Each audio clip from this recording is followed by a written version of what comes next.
Wolf 81TX here, and I'm out testing some reloads, and I figured I would go ahead and do a review on my Colt 45.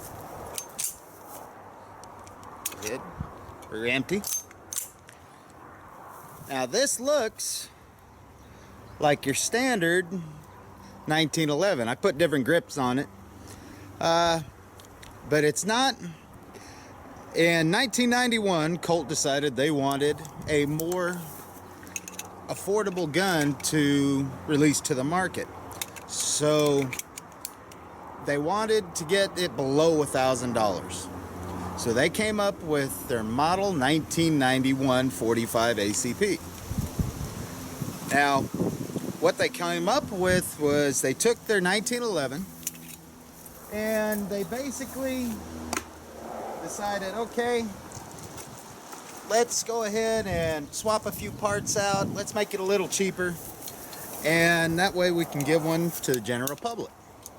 Well, they swapped to a plastic trigger, and they lowered the ejection port to work with more different types of ammunition. They also put a dimpled barrel on it to better handle hollow point rounds. Not that, I mean, I've shot the non-dimpled barrels. I never had that much of an issue with the non-dimpled ones. Haven't had an issue with this one either. So they actually did pretty good with it. And the best part about the Colt model 1991 is just mainly the price. Usually you can find, well, a couple years ago you could find one for $750. Now with the gun ban scare and everything else, they're usually between $850 and $900 now. The biggest difference is the finish on your Colt 1911 A1 pistol. You have a blue finish. Well, on the model 1991, not sure if you can tell, but it actually has a Parkerized finish. And some of you might actually prefer the Parkerized anyways. So as far as the accuracy goes, is it any different from your other Colts? No. This thing's actually, it shoots just as straight. I haven't had one issue with it, not one malfunction. They're just a good pistol. They really are. Now, I'm shooting 200 grain bullets, and this thing really doesn't like 200 grain. It's not as accurate. That's more the bullet and the reload that I'm doing. I'm actually right now just trying to get rid of them. But when I go with 230 grain ball, this thing's a tack driver. It really is. So let's shoot it a little more.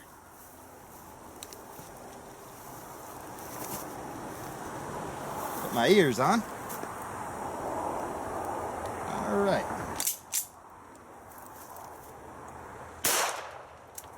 Oh, missed.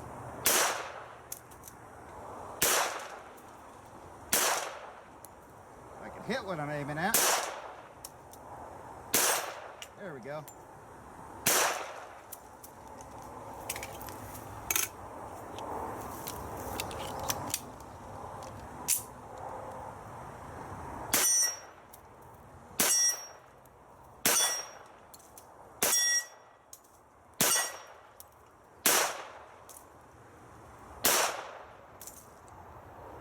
Alright, as you can see, I was actually hitting everything a little bit better. That's because I'm using two different loads.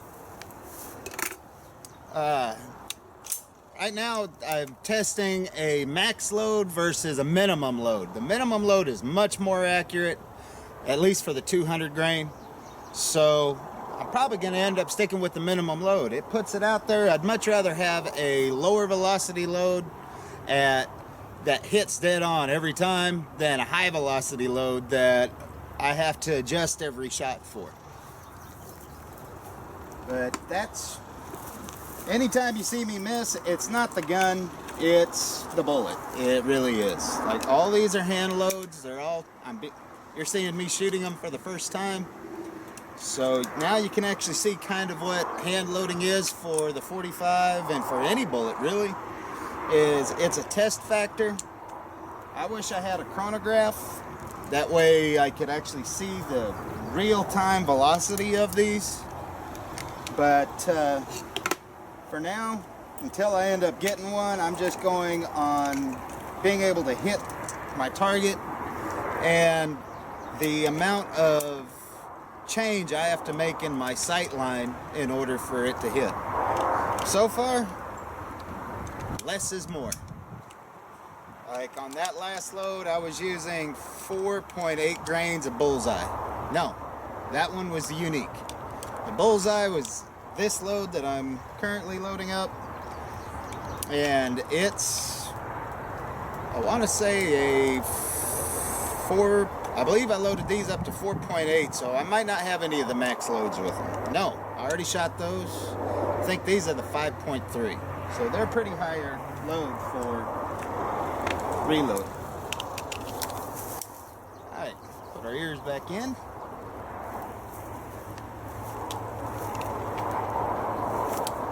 Take a couple more shots.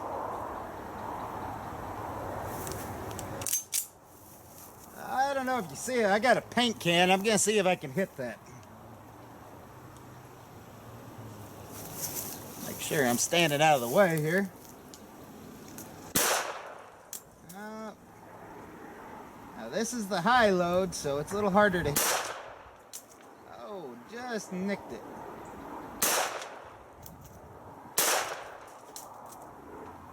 I think I nicked it again. Well, put it back on the gong.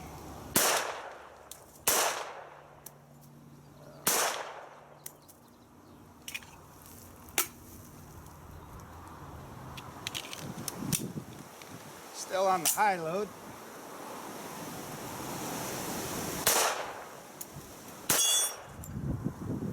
See the difference with hits.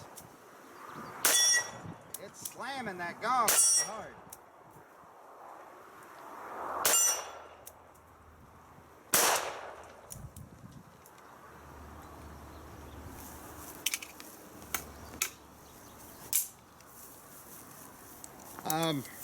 I really like this one. I mean, you don't have to go out and buy a $1,200 to $1,500 Colt in order to get a good gun.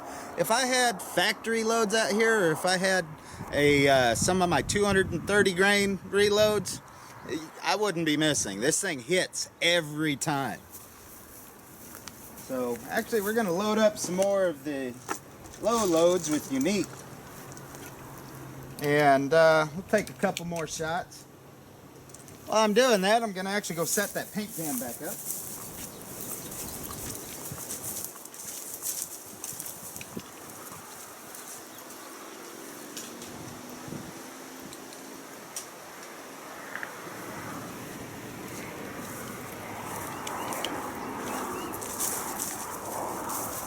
And I'll see if I can hit it with these ones.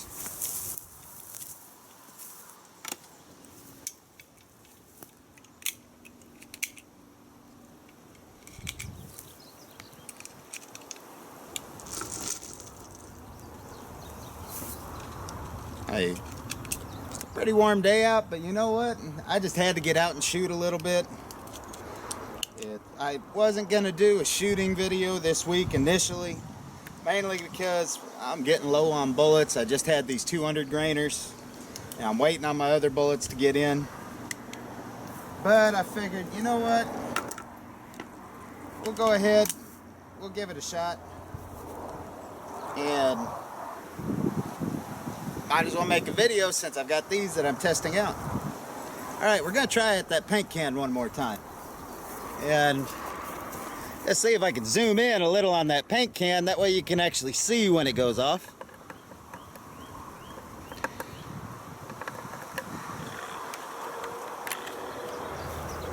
Alright.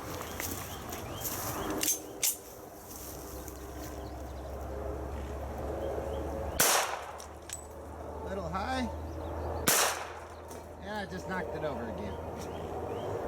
Well,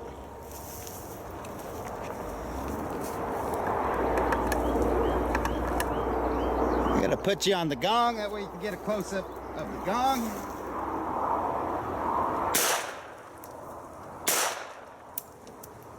There we go.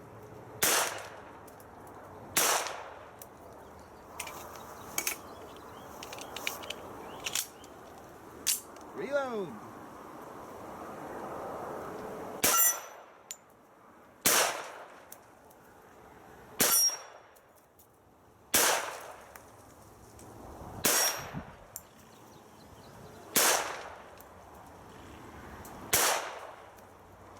Okay.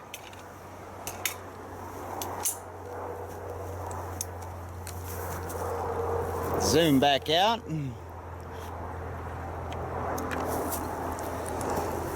So, you kind of got to see what it means for adjusting your loads and your differences between them.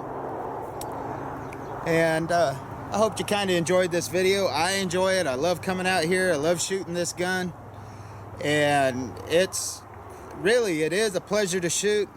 The Hogue grips that I have on here, I'll come in close on those. They're okay. They really, I know I've mentioned it, or I might not have mentioned it in any of my other videos, but the grips, they really do change the feel of the Colt all the way around.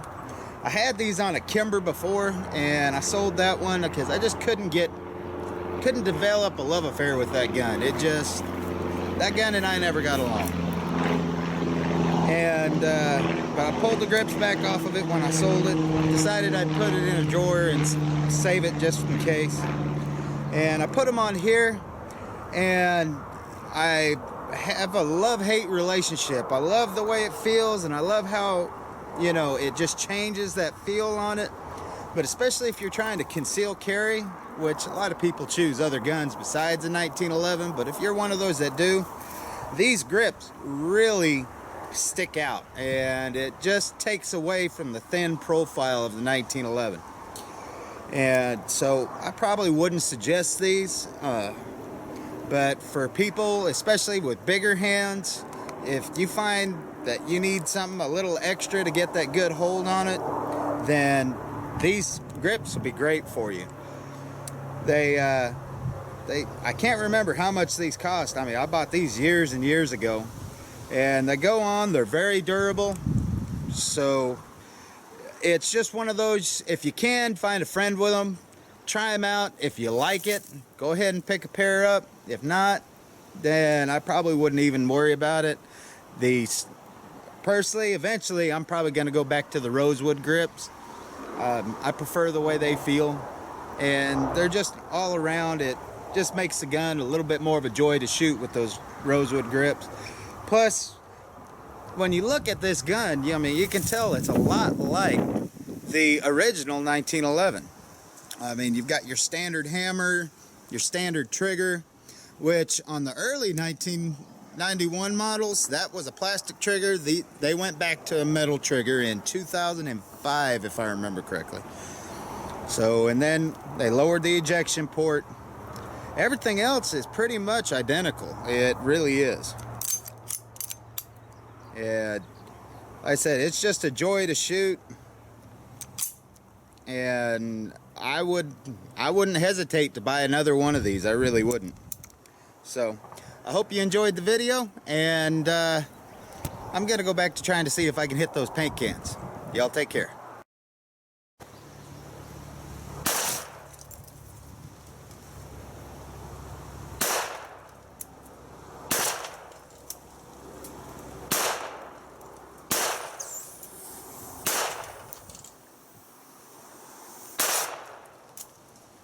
Oh.